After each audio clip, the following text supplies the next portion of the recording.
Hey, what's going on? Todd Shaw with another episode of the Sawdust Dude Unplugged. That's right. The saws are unplugged, the cords are rolled up, the tools are put away.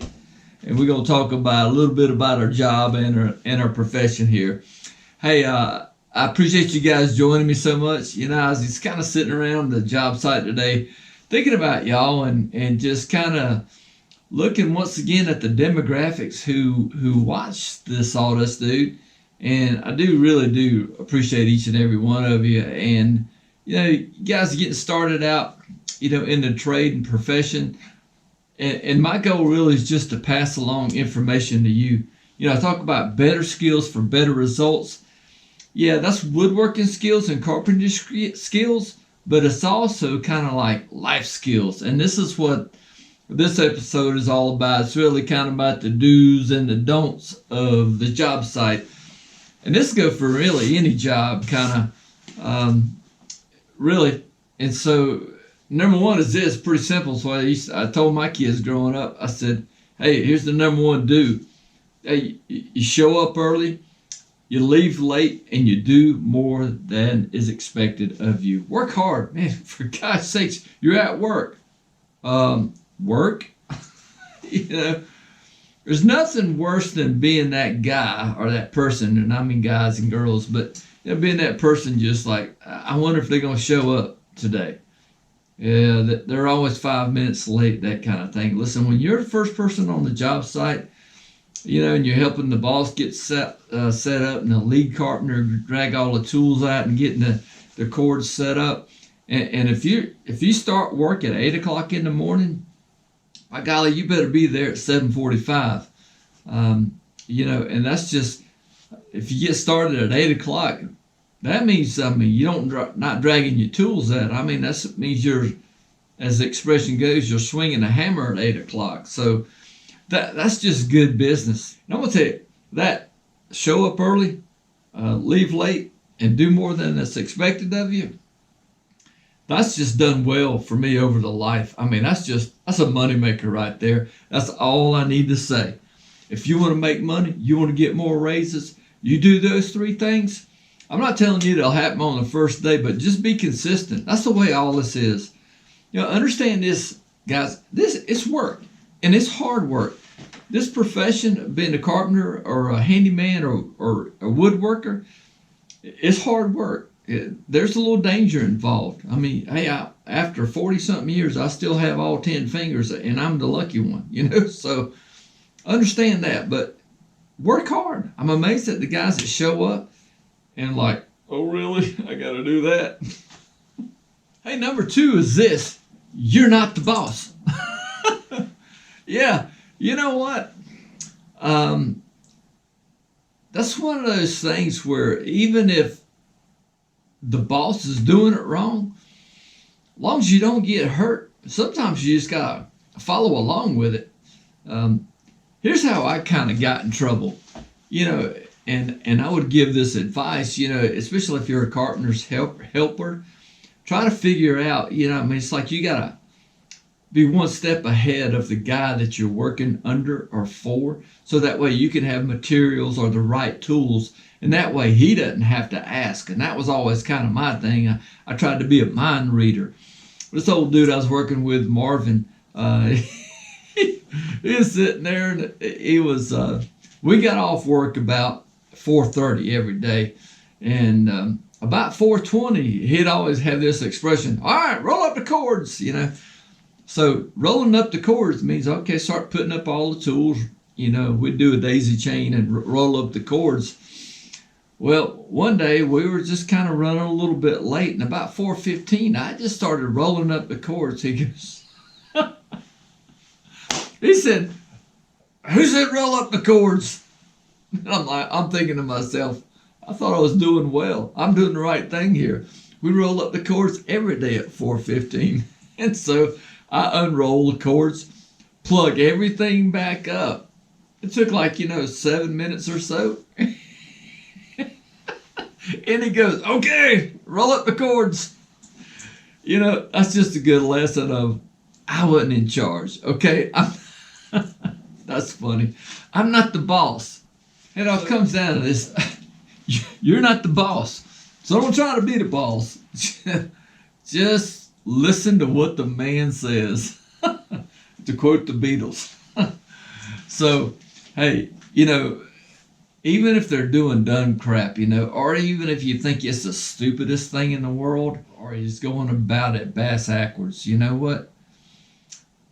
One day you'll have your shot to prove yourself as the boss, but until then, be a good employee. Hey, here's another great tip about the job site is this: keep the job site clean. Your scrap woods and stuff, especially if you're the cut man or your woodworking shop, make sure there's no scraps and stuff around your feet. God, that's kind of a trip hazard. If you're working around table saws or circular saws even, having that stuff around your feet, always just kind of get in the habit of, like when I run trim, I keep a bucket right beside my miter saw. And those little scrap pieces go right there in that bucket every time. And a couple things about that, it's kind of like we had a saying, it was just like, touch it once. And it was kind of a deal of where, if you move the same piece of wood around the job site 5 times, that was just kind of a waste of time. Kind of think about where the right spot it needs to go.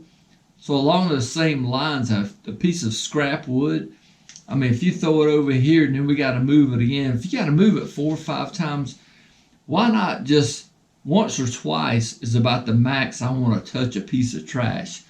Because time is money and money is time.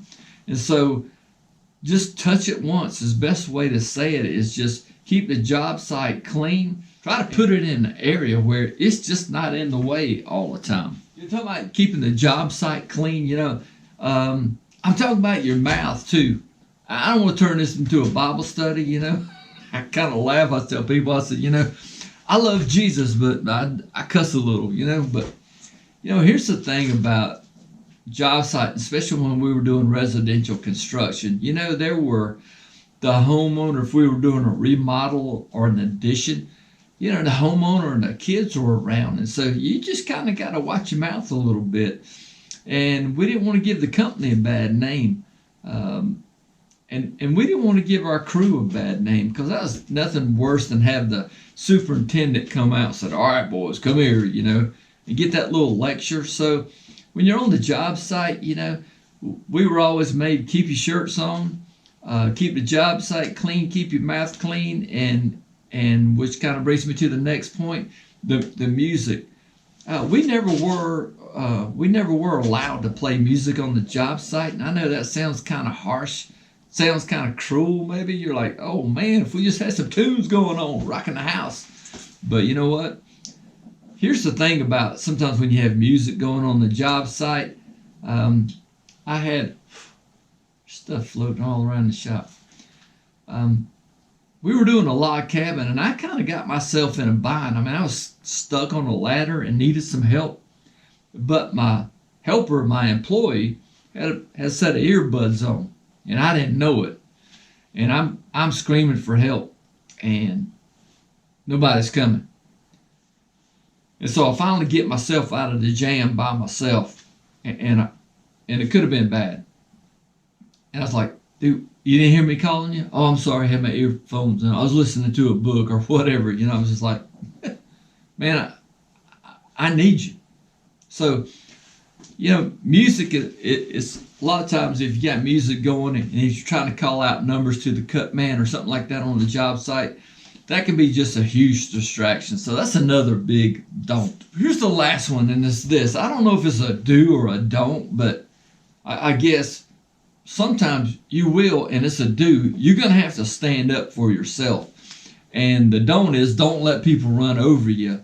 One of the things on job sites, it's always, you're the new guy. And so to my kids this way, and they're adults now, but I said, hey, I don't care where you go, where you work, there'll always be a dickhead or a peckerhead anywhere you go. There's that one guy or that one girl you're just not going to get along with. Sometimes on construction crews, they will ride you hard. And sooner or later, you're just going to have to draw that line in the sand and go, hey, that's enough. I'm sick of it, okay? There was this dude I used to work with. He was a good carpenter and stuff, but nobody wanted to work with him. His nickname was Goat, like Goat, because he was ornery as an old billy goat. And nobody wanted to work with him. And so you kind of got stuck with him. And so you'd go out on the job site, and guys would just quit and leave him. He would ride you hard. And I'll never forget, we were putting up in a garage, we had a big span, and so we had a laminated beam. And that thing was heavy as all get out. And I was carrying most of the load, and he was an old dude. And we had some laborers there helping and stuff, and I don't know, I can't remember exactly what happened, but oh my gosh, he went off on me, and it was it. I couldn't take any more. And I was raised to be respectful to your elders. I'm telling you what, enough was enough. And I went off on him. I was having Vietnam flashbacks, and I wasn't even in Vietnam. I was just like, I was calling him. I got to keep it clean for you two, but I was like, well, anyway, you get the point, And I was like, hey, how about this? Instead of you chewing my butt out all the time, why don't you do a better job of explaining what you want? If you'd show me or teach me, then we wouldn't be having these conversations. You understand what I'm saying? And he just kind of sat there for a second, and I didn't apologize. And got back to the job, to the office the next morning. The superintendent was like, well, heard you had a run-in with Goat yesterday. I'm like, who hadn't? For real. Let's be straight up. And he's like, well, where you want to go today? And it's like, I'll go work with Goat. And he's like, really? I said, yeah. And some guys, I'm going to tell you this. I went off on him respectfully. I wasn't trying to fight him or anything like that. But, enough's enough. You understand? I'm like, that's it. I'm not taking it anymore. And that kind of was a wake-up call for him as well. And here's the crazy thing about it. From then on, he showed me stuff. He was nice to me. Occasionally, we would have to work on Saturdays, and it was good money. It was great money. And it was kind of like a privilege. You were asked to work on Saturday. And a lot of times, Goat would say, hey, Todd, will you work with me this Saturday? We got to do a little catching up, and I need somebody good that's around. And I was like, wow. So all of a sudden, I'm good? Yeah. See, that's what I'm talking about. Sometimes, and I can't tell you, don't do it the first time, but, you got to play it by ear.